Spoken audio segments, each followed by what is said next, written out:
পূজা চাবলৈ গ'লে আৰু বাহিৰত নোখোৱাকৈ পাৰিলে সেয়েহে আজি গ'লোঁ যোৰহাটৰ গড়আলিত থকা ফুড ভিলালৈ আপোনালোক চাগে গৈছে প্ৰথমতে অৰ্ডাৰ কৰিলোঁ এটা ফ্ৰুট পাঞ্চ খাবলৈ বৰ ভাল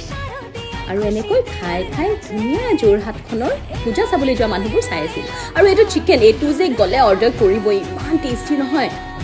আৰু তাৰপিছতে অৰ্ডাৰ কৰিলোঁ এটা মাছ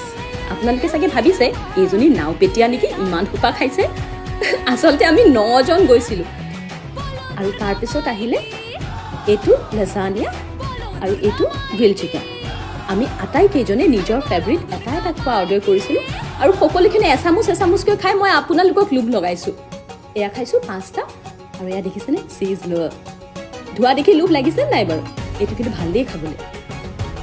আৰু আপোনালোকে এবাৰ গ'লে মই যিকেইটা স্পেচিয়েল বুলি কৈছোঁ সেইকেইটা অৰ্ডাৰ কৰিবই এয়া পনীৰ এপিচ লৈছোঁ মই মাত্ৰ এয়া অকণমান পোলাও আৰু চিকেনটো খাব